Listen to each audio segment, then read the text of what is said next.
Hai, Assalamualaikum dan salam sejahtera kepada semua. Terima kasih datang ke channel aku. Dan aku ucapkan selamat datang juga kepada yang baru menonton channel aku ni. Dan jangan lupa klik butang subscribe, jangan lupa share, jangan lupa like.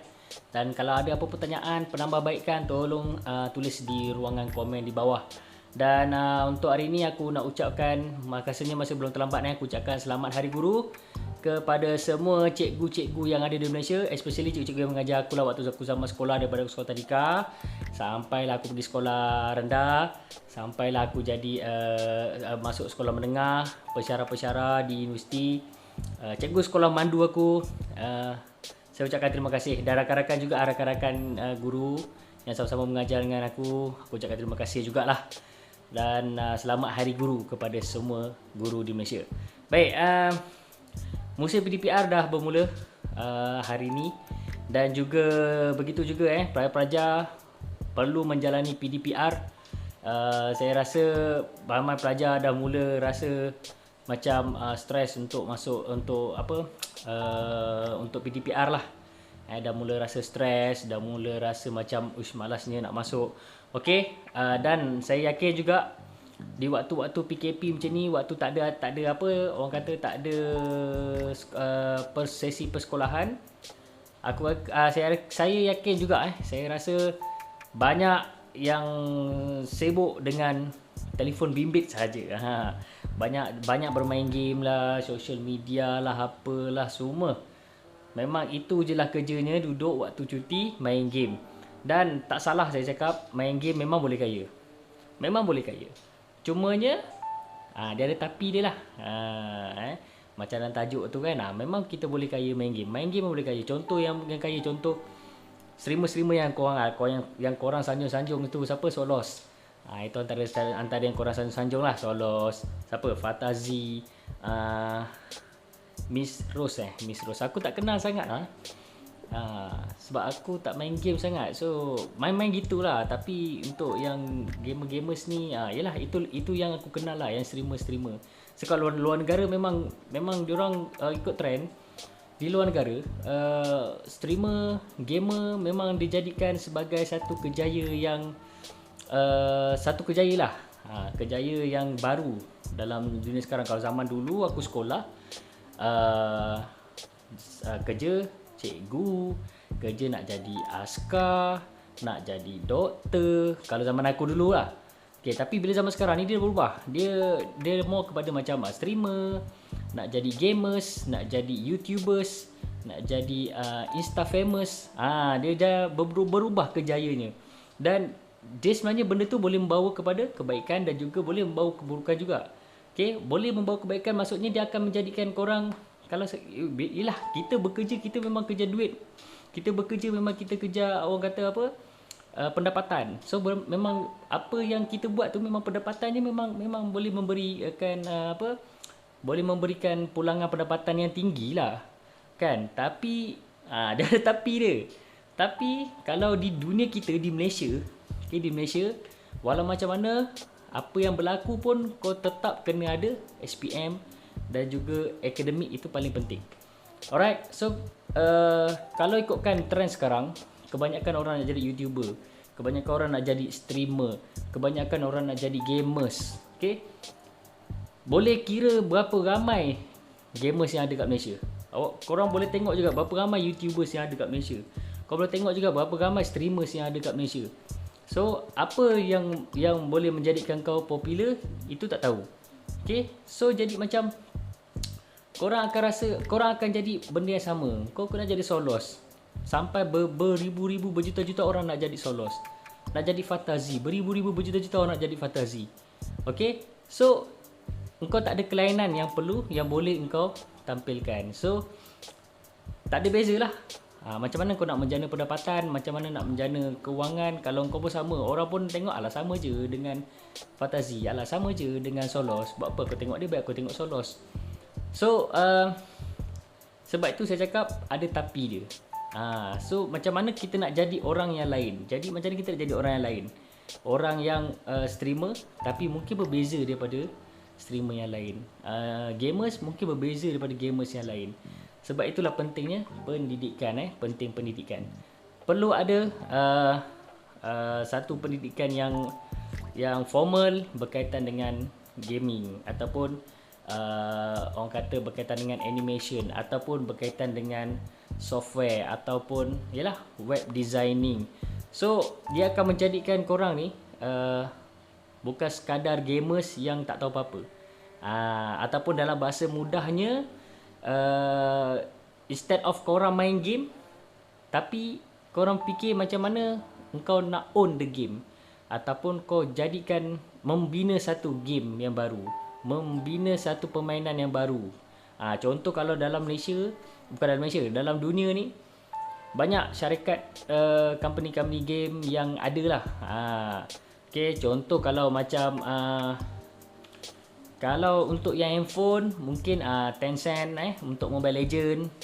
Okay, PUBG, alright, itu antara-antaranya antara pembangun software lah untuk gamers, untuk game. Okay, kalau macam game komputer mungkin ada EA, ataupun mungkin ada EA lah yang saya tahu, EA, Konami, tu contoh lah. Tu zaman-zaman dulu lah aku main game dulu.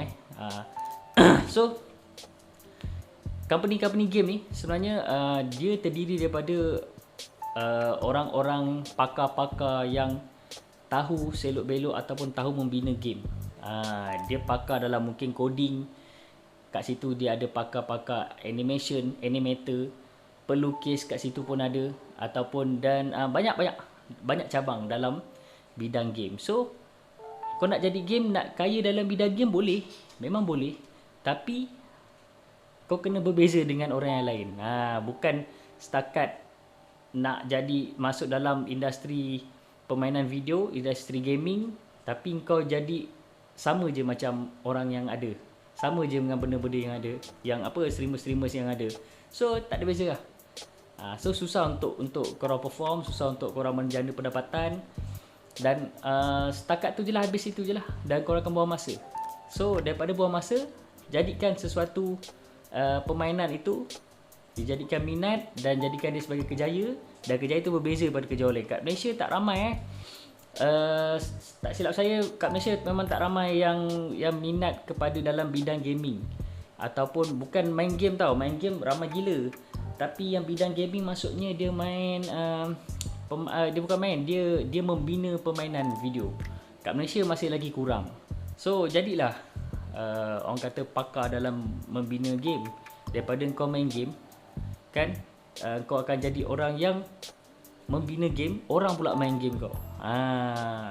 Itu yang kita nak. So itu yang perlu ada dalam pemikiran kita. Dan kalau kau dah faham lah, kau main game pun kau dah kaya, tapi sekarang ni kau game kau tu orang main, engkau adalah pembina game, kau adalah pemilik game tu. Kau dah boleh faham lah macam mana kau punya kaya, kan? So jadikan itu sebagai cara untuk menjana pendapatan selain daripada menjadi YouTubers, selain menjadi gamers, selain menjadi streamer. Bukan tak boleh, boleh. Cumanya laluannya agak sukar lah, sebab orang dah ramai. Streamer dah ramai, gamers dah ramai, YouTubers dah ramai. So apa yang membezakan korang dengan yang dah ramai tu? Kau kena ada something, orang kata, yang di luar kotak lah. Bila di luar kotak, kau akan jadi something yang orang akan ingat. Oh budak ni yang streamers yang dia main game yang dia buat sendiri. Contoh ada seorang pelajar belajar, budak lagi lah, kat saya daripada Terengganu kot. Dia buat game sendiri, budak sekolah rendah. So itu yang kita nak tu. Itu yang kita nak. So kena jadikan dia sebagai orang kata, jadikan itu sebagai bidang kerjaya yang korang boleh pelopori lah untuk akan datang. So akan datang, dia akan banyak lagi cabang. Dalam gaming pun awak bukan setakat main game, korang bukan setakat main game, korang juga boleh pergi kepada industri yang lain. Contoh macam saya cakap tadi lah, web designing ataupun animator pun boleh. Apa lagi, pengaturcaraan komputer boleh, sains komputer, semua. Dia akan belajar semua. Dan di Malaysia pun banyak universiti-universiti yang ada tawarkan kursus-kursus berkaitan dengan gaming lah. Universiti banyak. Kalau tak silap saya, di universiti awam pun dah ada. Kalau dulu ya, memang susah untuk menceburi bidang permainan video ni. Sebabnya kebanyakannya di dalam Malaysia ni, dia universiti swasta yang banyak menawarkan. Swasta, so korang faham lah, universiti swasta tu bayaran dia ataupun fees dia agak mahal sikit berbandingkan universiti awam. So untuk sekarang ni, sebabnya dah berlaku peredaran masa, sekarang ni universiti awam pun dah menawarkan kursus berkaitan dengan permainan video. So korang take advantage ataupun ambil lah peluang tu. Okey, gunakan peluang tu untuk kau untuk mencapai cita-cita kau dalam bidang gaming, selain daripada streamers, selain daripada YouTubers, selain daripada gamers. Memang gamers memang kau boleh menjana pendapatan, memang boleh dapat. Tapi memang ramai sangat streamer, dah ramai sangat gamers. So kau kena bergerak, korang kena bergerak kepada benda yang lebih orang kata kurang orang ceburi dan ada market. Sebab kat Malaysia ni kurang, kena ingat tu. Kalau lah salah seorang pada korang yang mungkin menonton video ni, tiba-tiba kau rasa macam betul lah aku nak jadi gamers, aku bukan gamers, aku nak jadi pembuat game yang tersohor di Malaysia. So why not, kenapa tak boleh kan? So kena tanamkan dalam diri kita lah. Suka main game, buat game, orang main game kita. Lama gempak babe. Serius gempak gila. Memang korang akan jadi sesuatu yang orang sanjung dan juga boleh menjana pendapatan. So itu saja daripada saya. Sikit je berkaitan dengan kerjaya lah. Macam mana kita nak bina kerjaya dalam bidang permainan video, tetapi bukan sebagai streamers, bukan sebagai gamers dan juga bukan sebagai YouTubers. So akan datang saya akan kupas lagi apa-apa kerjaya yang mengikut trend masa kini lah. Alright, so jangan lupa share, jangan lupa subscribe, jangan lupa like dan tulis kat komen kat bawah bawah mana bawah ni ni. Okey, tulis komen bawah ni dan juga sampai bertemu lagi pada video yang akan datang. Saya lupa nak cakap. Selamat Hari Raya. Mungkin belum terlambat kita raya ke-4 ke-5 mungkin belum terlambat saya ucapkan selamat Hari Raya kepada semua. Patuhi SOP, duduk di rumah. Tahun ni kita beraya di rumah sahaja, tak perlu berjalan-jalan ke mana-mana. Dan pastikan anda semua sihat dan jaga kesihatan, sentiasa mematuhi SOP. Alright, selamat Hari Raya, selamat Hari Guru kepada semua. Bye bye.